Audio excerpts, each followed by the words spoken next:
Hola, ¿qué tal? Saludos, buenas tardes, buenos días, buenas noches, buenas madrugadas. No sé a qué horas me estés escuchando. Espero te encuentres muy bien, espero te encuentres en la comodidad de tu casa o si no, por lo menos que te encuentres en la comodidad de tu asiento. Me presento, soy el maestro Edgar Flores y vengo a presentarte esta videocápsula con fines didácticos. Comento, esta es una cápsula que es desarrollada dentro de la materia de psicobiología y de psicofarmacología para la Universidad Autónoma de San Luis Potosí, asimismo también para la materia de bases biológicas de la conducta de la Universidad Marista de San Luis Potosí. Y espero te sea de mucha utilidad. Es una cápsula que sirve como complemento a las clases. Entonces, sin más que decir,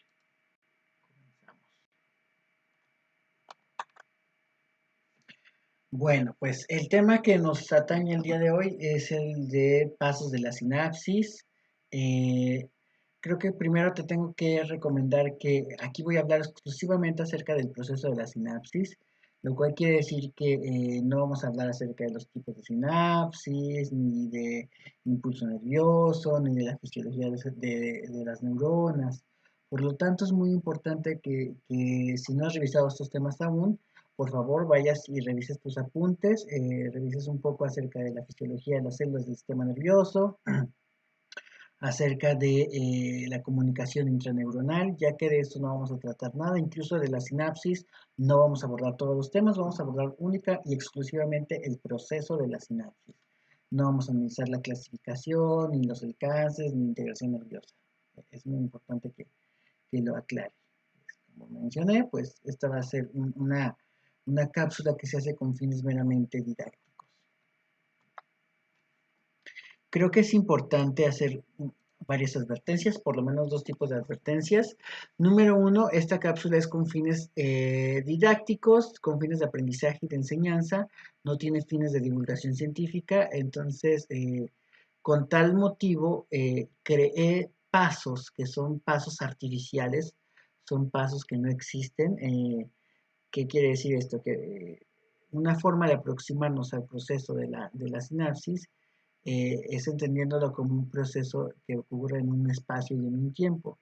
Entonces, para esto se me hizo muy fácil utilizar un esquema de pasos para que tú tengas un punto de referencia para que puedas utilizarlo como guía de estudio. Advertencia número por lo tanto, no esperes encontrar estos pasos en la literatura científica ni en un artículo de investigación científico actual. O sea, no los vas a encontrar así tal cual. Estos pasos no existen. Los inventé yo para que fuera más fácil aproximarnos esquemáticamente al estudio del proceso de la sinapsis, como un proceso temporal. Y bueno, como segunda advertencia, queda claro que esto no pretende y para nada busca hacer una explicación exhaustiva acerca de la sinapsis, ya lo aclaré anteriormente, hay muchos otros datos que carecen, de los cuales esta presentación carece, por lo tanto tienes que revisar.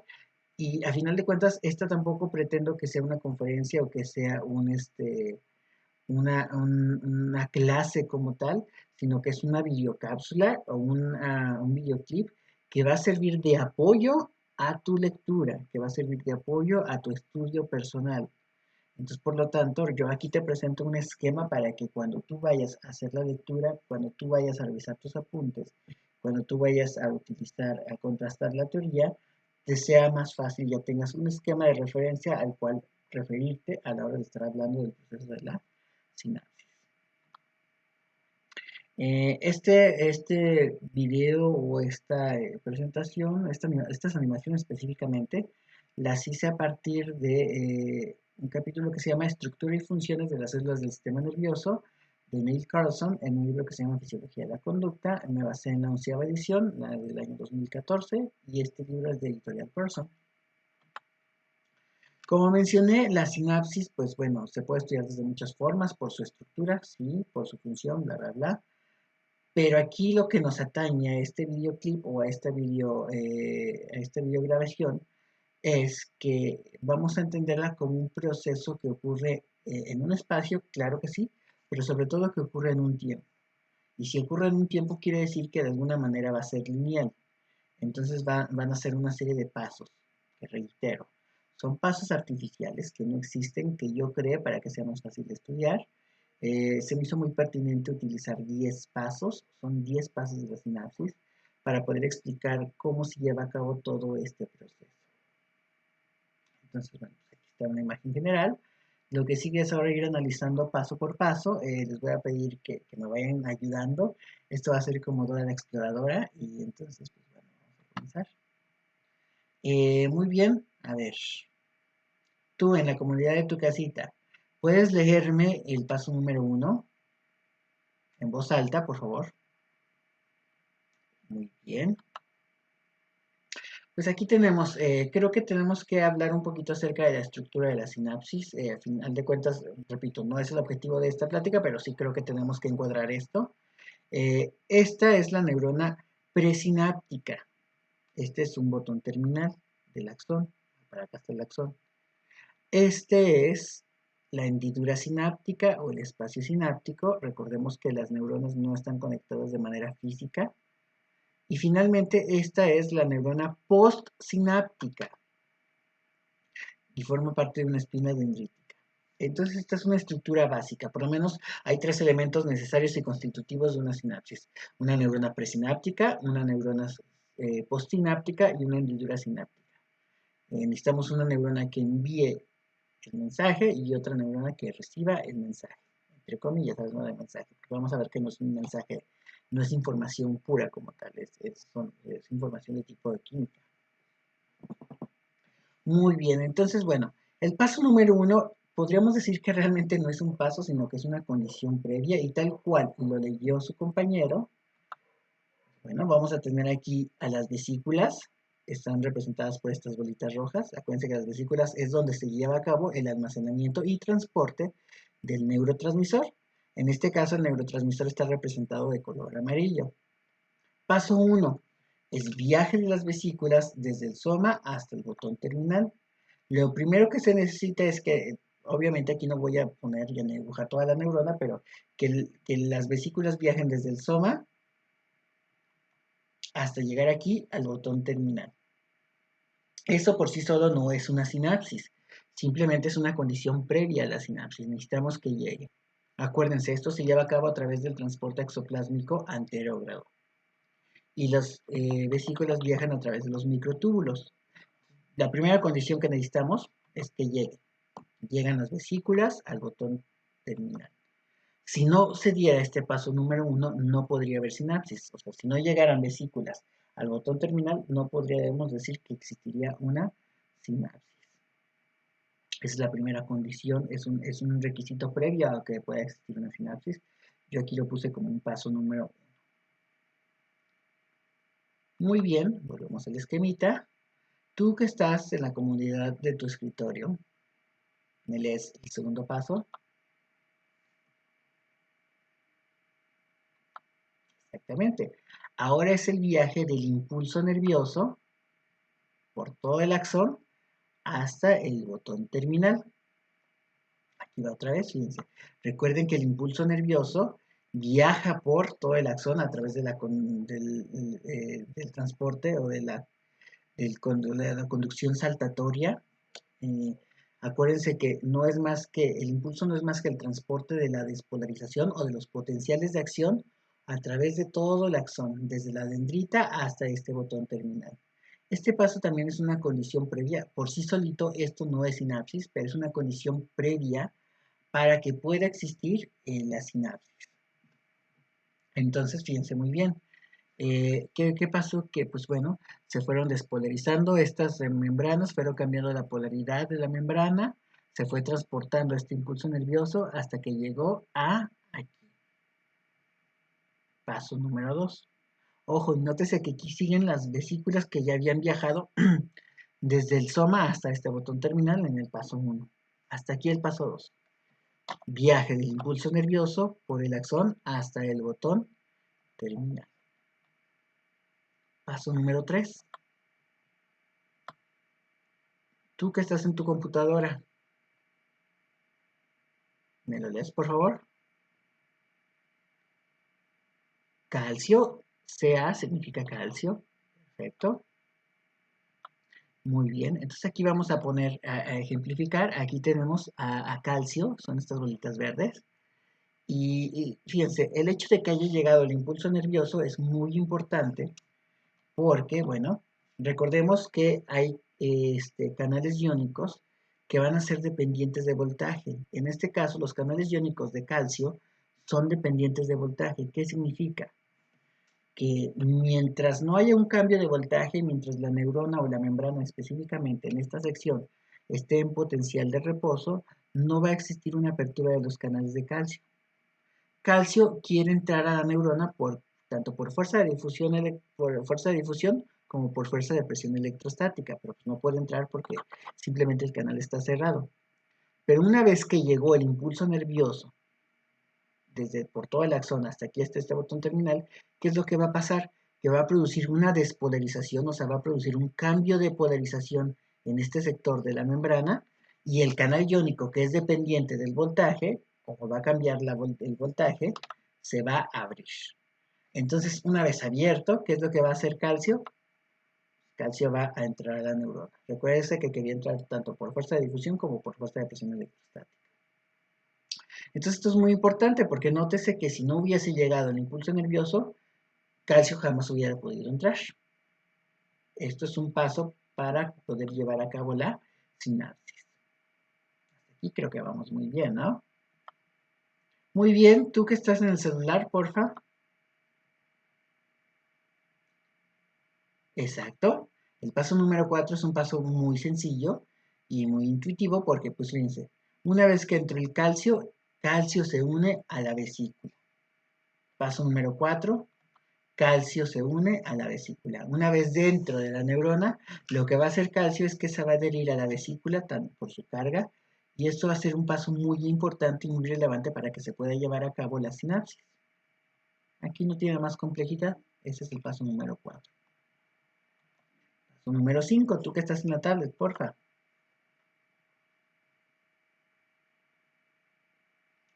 Esta es la forma omega, exactamente.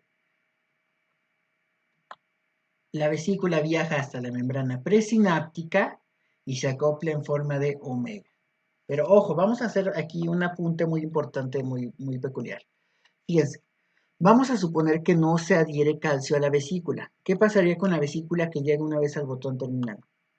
Llega y tocaría la membrana presináptica, pero no pasaría nada, se regresaría. Simplemente no pasaría nada, no, o sea, llega a la vesícula y no pasaría nada. Sin embargo, como tenemos a calcio, calcio va a fungir como un puente entre la membrana presináptica y la membrana de la vesícula, ya que va a crear un poro de fusión. Eso es lo que va a permitir que se fusionen ambas membranas y se acople en una forma de omega. Van a decir ustedes, pero yo no le veo forma de omega para nada. Claro que sí tiene forma de omega. Esta es la omega. Y nótese que aquí está también representada, nada más que está invertida o girada. Está perfectamente. Entonces, esta es la forma de omega que va a permitir que en su momento pueda pasar otro paso, el paso número 6. Pero recuérdese que para poder llegar a este paso, para que la membrana se pudiera fusionar a través del poro de fusión con la membrana presináptica, tuvo que haber entrado calcio para que calcio se pudiera haber adherido a la membrana presináptica y a la membrana de la vesícula para que ésta pudiera crear el poro de fusión y quedarse en forma de omega. Hasta aquí todo bien, ¿no? Paso número 6, un paso muy intuitivo y bien fácil, eso es más fácil. Muy bien, tú que no has hablado, por favor, puedes leérmela en voz alta. Muy bien, exactamente tal cual dijo su compañera. El neurotransmisor, una vez que está la vesícula en forma de omega, empieza a ser liberado al espacio sináptico. El neurotransmisor puede salir de la vesícula, puede salir de la membrana presináptica, puede salir de la neurona presináptica y sale ¿a dónde? Al espacio sináptico. Bien sencillo. Tú, otra vez, ya que me leíste el paso 6, pues podemos aprovechar y que me leas el paso 7. En voz alta, por favor. Exactamente. Ahora, ¿qué sigue? Pues que el neurotransmisor se esparza por todo el espacio sináptico. Entonces, ahora va a llegar desde la membrana presináptica hasta la neurona postsináptica. Y ojo, va a llegar y tocar a la neurona, o va a llegar y tocar a la membrana postsináptica. Muy importante, un dato tremendamente relevante y que quiero que nunca se te olvide en la vida. ¿A qué me refiero con esto? Si yo te preguntara, ¿el neurotransmisor penetra en la neurona postsináptica? ¿Qué dirías? Si tu respuesta fue no, estamos en lo correcto. El neurotransmisor, ojo, el neurotransmisor no penetra en la neurona postsináptica. La función del neurotransmisor es llegar, tocar a la membrana postsináptica y ya. Para nada es penetrar en la membrana postsináptica. Para nada el neurotransmisor se va a adentrar en la neurona postsináptica. La función es solamente llegar, tocar a la membrana postsináptica y listo. Una cosa muy importante, que no se nos vaya a olvidar este dato. Muy bien, ahora llegamos a una encrucijada muy interesante, porque sigue el paso 8, pero nótese que aquí hay 8.1 y 8.2. Muy importante, no quiere decir que sean pasos consecutivos. O sea, no ocurre primero el 8.1 y después ocurre el 8.2. Nótese cómo estaban las flechas, fíjense. El flujo de las flechas es lineal hasta que llegamos al paso 7. Una vez que llegamos al paso 7, del paso 7 al paso 8, se crea una bifurcación, lo cual pone en evidencia que no es que primero ocurra uno y después ocurra otro, sino la flecha sería así y así. Fíjense, esto significa que hay dos formas de llevar a cabo el paso número 8, ya sea de la forma 1 o de la forma 2. Entonces nada más hay que tener en cuenta eso. Hay dos formas de llevar a cabo este paso, que no son consecutivos, no tienen que ocurrir uno como consecuencia del otro, como habían sido estos. Fíjense, para que ocurriera, bueno, excepto este no depende de este, pero para que todo a partir de aquí hasta el paso número 7 era un proceso meramente lineal y dependiente. Para que ocurriera el 7 tenía que ocurrir el 6, para que ocurriera el 6 tenía que ocurrir el 5, para que ocurriera el 5 tenía que ocurrir el 4 y así. Entonces, pues aquí les repito, vamos a encontrar dos formas de hacer. Muy bien, tú que te estabas durmiendo, ¿me lees el paso 8.1 en voz alta, por favor? Sí, ionotrópicos es la palabra correcta. Muy bien, es el que vamos a analizar. Entonces, bueno, aquí tenemos otra vez a la neurona. Aquí tenemos a esta que va a ser la vesícula ya vacía porque expulsó su neurotransmisor.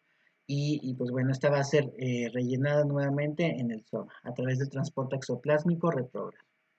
Ahora, una anotación muy importante hasta este punto. Para fines prácticos de esta presentación, tuve que agrandar la molécula de neurotransmisor porque pues nótese que estaba bien chiquita, entonces yo tuve que hacerlo un poquito más grande para poder explicar bien en qué consisten estos pasos y este proceso. No quiere decir que eso pase en realidad, o sea, no es como que de repente que el neurotransmisor salga de la neurona y ¡pum! Se haga gigante, no, eso no pasa, no son palomitas de maíz. Entonces, pues bueno, ya nada más aclarando esto, aquí tenemos a la molécula del neurotransmisor. Llega el neurotransmisor, les había dicho en el paso anterior que llega y toca a la membrana postsináptica, pero aquí pasa algo muy importante. No la toca en cualquier sitio, la va a tocar en un punto muy específico conocido y llamado receptor. Y entonces, fíjense, muy bien. Llega el neurotransmisor, toca el receptor, ¿de qué tipo? Exacto, ionotrópico, y produce la apertura del canal iónico. Aquí hay que hacer también otro apunte muy importante. Fíjense, estos son canales iónicos de calcio. Estos son canales iónicos, todavía no les digo de qué, pero son canales iónicos. La diferencia entre estos y estos es que estos canales iónicos dependen del voltaje. ¿Qué quiere decir? Que se necesita un cambio del voltaje en la membrana para que estos se puedan abrir. Ojo, este tipo de canales iónicos no son dependientes de voltaje porque no necesitan del cambio de voltaje. son dependientes de los receptores químicos. ¿Qué quiere decir esto? Que el hecho de que se abra va a depender de que se estimule a su receptor. Son canales iónicos dependientes de receptores. Entonces, en este caso, si nunca llegase un neurotransmisor, una molécula de neurotransmisor al receptor, el canal iónico nunca se abriría. En este caso, pues, si llegó, como llegó y tocó al receptor, se produce la apertura del canal iónico. Y eso va a desencadenar el paso número 9. Pero recordemos que habíamos dicho que no era la única forma de ejecutar el paso 8.1, o no era la única versión. También existía la versión 2. Muy bien. ¿Tu compañera? ¿Puedes leerlo, por favor? Metabotrópicos, exactamente. Muy bien. Entonces, aquí se entiende lo siguiente. Tenemos al neurotransmisor, aquí tenemos al receptor metabotrópico, la proteína G, el segundo mensajero y el canal iónico dependiente de los receptores. Fíjense muy bien cómo va a ocurrir esto. Llega el neurotransmisor, toca al receptor metabotrópico, el receptor metabotrópico activa a la proteína G activa al segundo mensajero y el segundo mensajero por adentro de la neurona postsináptica va a producir la apertura de los canales iónicos. Activa nuevamente. Llega el neurotransmisor, toca el receptor metabotrópico, activa la proteína G activa el segundo mensajero y el segundo mensajero por adentro de la neurona va a producir la apertura del canal iónico. ¿Cuál es la diferencia entre estos dos tipos de receptores? Bueno, que uno es de forma directa, el ionotrópico, y este es de forma indirecta, el metabotrópico.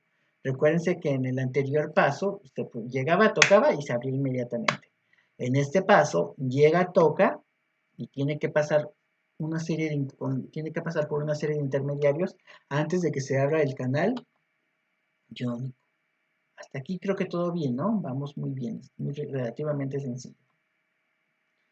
Vámonos a la segunda parte de la imagen que les presenté al inicio. Y bueno, al igual que el paso 8, dijimos que había dos versiones, pues bueno, en el paso 9 hay 4 versiones, hay 4 posibilidades de ejecutar el paso 9. Repito, no son consecutivos, o sea, no quiere decir que primero sea el 9.1 y luego el 9.2, luego el 9.3, luego el 9.4, no.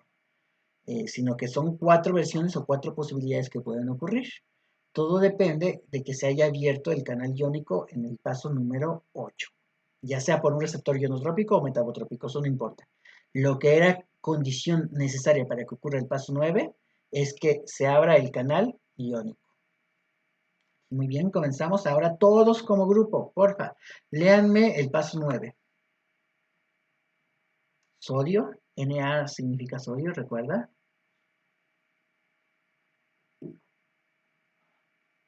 Muy bien.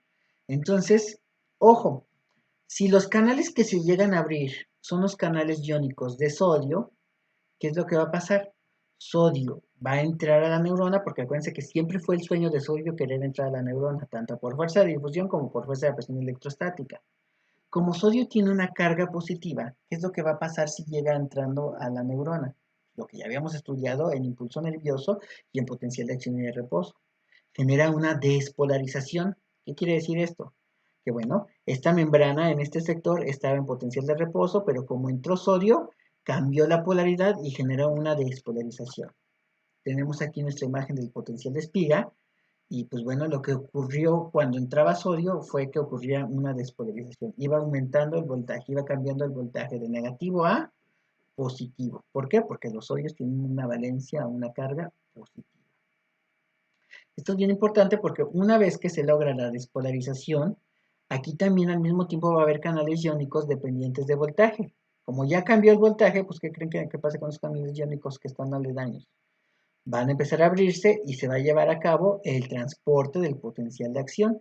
Van a haber muchos potenciales de acción que se van a ser transportados por toda la membrana hasta llegar a su respectivo botón terminal. Aquí está el ejemplo, miren. Potencial de acción, chun, chun, chun, chun, chun, chun, chun, chun, chun, hasta que llega a la membrana, hasta que llega al botón terminal.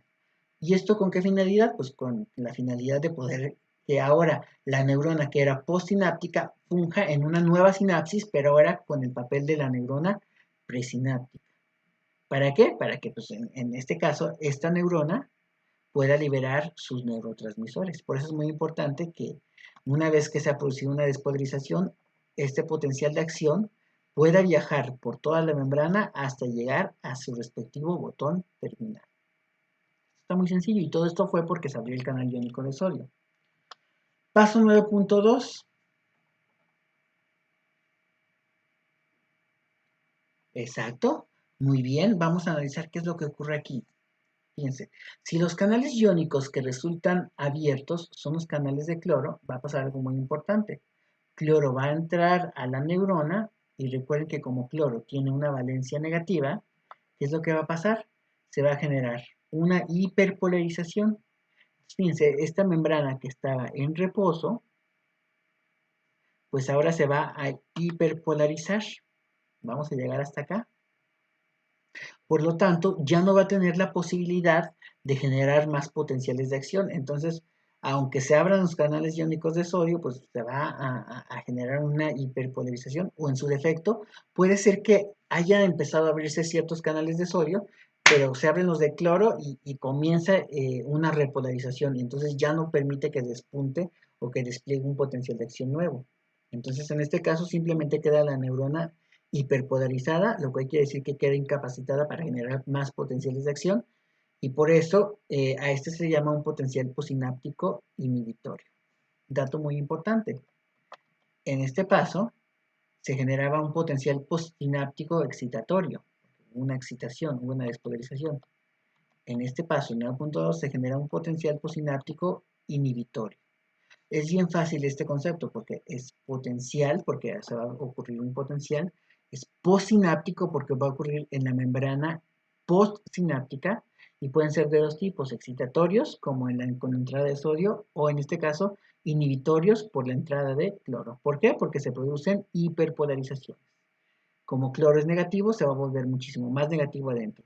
Está hiperpolarizada la neurona, bueno, en este caso la membrana. Por otro lado, tenemos el paso 9.3, que es similar al paso 9.2. Lo leen por favor en voz alta. Exacto, muy bien. Aquí lo curioso es de que si se llegan a abrir los canales iónicos de sodio, de potasio, perdón, algún potasio va a empezar a salir de la neurona. Recuérdense que potasio tiene una valencia positiva. Y recuérdense que, bueno, pues si lo positivo abandona adentro que es negativo, adentro se va a volver más negativo, lo que corresponde a una hiperpolarización. Por lo tanto, este sector de la membrana se hiperpolariza y ¿qué pasa? Pues genera un potencial postsináptico de tipo inhibitorio. Entonces, la neurona ya no es capaz de transmitir más potenciales de acción y la neurona se queda inhibida por algún momento.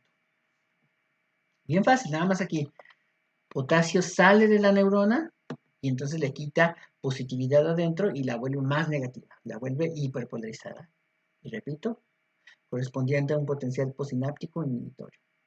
Y finalmente, la última y no menos importante, si se abrieran los canales iónicos de calcio, exactamente, calcio entra a la neurona y ojo, aquí quiero apuntar algo muy importante. Estos canales iónicos se abrieron porque son dependientes del receptor. Es diferente al canal iónico que estaba acá hace ratito, que este era dependiente de voltaje. Si se produce la apertura de los canales iónicos de calcio, entra calcio en la neurona y produce una despolarización. ¿Por qué? Porque la valencia de calcio es positiva. Por lo tanto, va a despolarizar a la neurona y va a generar un potencial posináptico de tipo excitatorio. Y también cabe aclarar, que no va a ser el tema de esta presentación, que también llega a generar acciones enzimáticas. De alguna manera va a generar cambios en la fisiología de la neurona para que ésta pueda llegar a cabo algo que vamos a observar a nivel macro, como el proceso de aprendizaje. Va a generar cambios en el metabolismo y en la fisiología de la neurona, el hecho de que ocurra esto. Y si ocurre muy seguido, podríamos generar reverberaciones o podríamos generar lo que conocemos como aprendizaje. Hasta aquí, pues bueno, fueron 4 posibilidades, 2 de tipo excitatorias, 2 de tipo inhibitorias. Resumo un poquito. Aquí en este paso tenemos el paso 1 y el paso 9.1 y la versión paso 9.4, que son de tipo excitatorios, ya sea porque entran sodio o entra calcio. Y por otro lado tenemos los potenciales posinápticos inhibitorios, que son el paso 9.2 y el paso 9.3, ya sea por la entrada de cloro o la salida de potasio. Muy bien, ya para finalizar, tú compañera que estás, no sé si hasta enfrente o hasta atrás, pero vamos a suponer que estás ahí en tu cuarto. Paso número 10. Ah, recordemos, aquí también cabe aclarar que son dos versiones del paso número 10. La primera, exactamente, la sinapsis va a finalizar con la recaptura del neurotransmisor. El neurotransmisor, una vez que llegó y tocó a los debidos receptores, ¿qué va a ocurrir?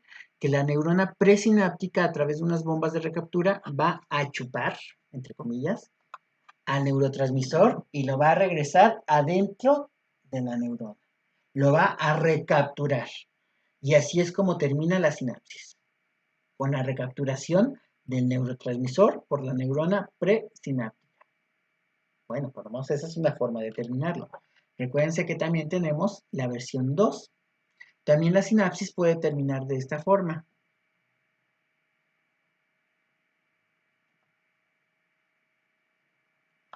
Exacto. Puede haber neurotransmisor y este neurotransmisor, ¿qué es lo que va a pasar? Bueno, acuérdense que en el paso 10.1 pudo ser recapturado o puede ser que llegue una enzima y esta enzima genera la desactivación enzimática, que llegue y degrade al neurotransmisor y el neurotransmisor deje de existir. A mí me gusta utilizar el siguiente ejemplo, es un poco extremo, pero creo que le serviría mucho, fíjense. Podríamos pensar en el neurotransmisor como un niño travieso que llega y va y timbra a las casas, y nada más timbra, pero nunca quiere entrar a las casas, porque acuérdense que el neurotransmisor no entra a las casas, no entra a la neurona. Entonces, es como un niño travieso que llega y timbra. Y puede ser que en el paso 10.1 la mamá o el papá o el responsable del niño le dice, oye, regrésate a la casa. Y el niño dice, ah, va bien. Entonces ya se regresa a la casa y ya no está timbrando en las casas ajenas, en las paredes ajenas. O podría ser que se acabe de la siguiente manera, que llegue alguien o algo y ¡pum! Destruya al niño y ya no regresa a su casa, sino que lo destruya para que el niño ya no esté tocando el timbre. En este caso, para que el neurotransmisor ya no esté estimulando a los receptores dentro de la membrana postsináptica. Y así es como se termina. Muy bien, ¿listas? ¿Listos? ¿Listes? Porque ahora, bueno, vamos a explicar el proceso de seguidito, sin detenernos. Vamos a ver si le entendiste. Muy bien, recuerden que para que se pueda llevar a cabo el proceso de sinapsis tienen que haber varias condiciones. Una de ellas es que las vesículas tienen que ser transportadas desde el soma hasta el botón terminal. Estas vesículas contienen el neurotransmisor y eso es muy importante para llevar a cabo la sinapsis.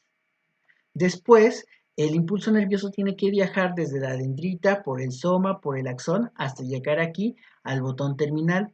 Esto con la finalidad de ¿qué? Con la finalidad de generar una despolarización en la membrana y que los canales iónicos que dependen de voltaje se puedan abrir. En este caso son canales iónicos de calcio. Una vez que se abren los canales, entra calcio a la neurona y el calcio se adhiere a la membrana de la vesícula. Se adhiere a la vesícula. Esto con la finalidad de que la vesícula pueda llegar y fusionarse gracias al calcio con la membrana presináptica. Se crea un poro de fusión y se obtiene la forma de omega. Entonces la vesícula queda fusionada con la membrana presináptica en una forma de omega. Esto con la finalidad de que el neurotransmisor salga de la neurona, sea exocitado. ¿Para qué? Para que el neurotransmisor en un paso posterior pueda esparcirse por todo el espacio sináptico, llegar y tocar a la membrana postsináptica y ya. Esto nos va a traer dos posibilidades o dos consecuencias.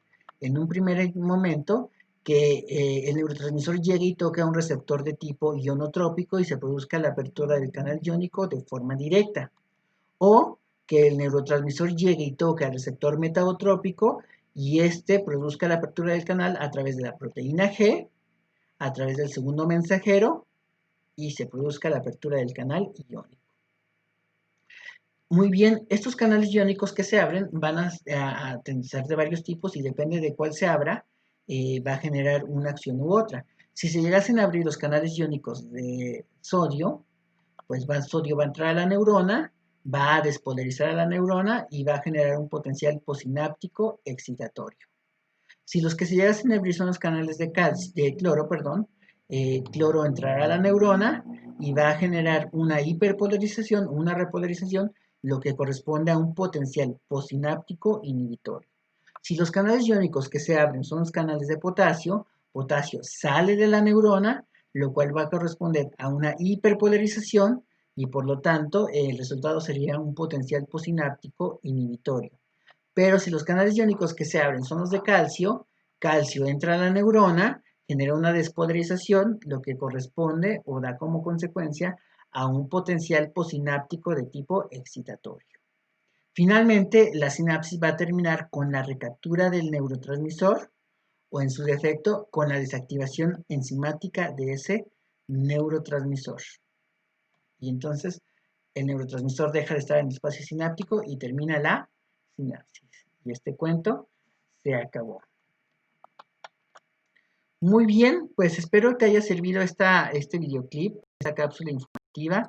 Todo esto lo hice con el motivo de que usted pudieras generar un aprendizaje significativo y que te acompañara en tu lectura, en tu estudio individual. Y esto no es más que un apoyo para que tú puedas continuar estudiando estos temas que son tremendamente interesantes. Te dejo, te deseo lo mejor, espero que estés disfrutando mucho tu estancia académica y espero que estés disfrutando esta situación de aprendizaje. Nos vemos.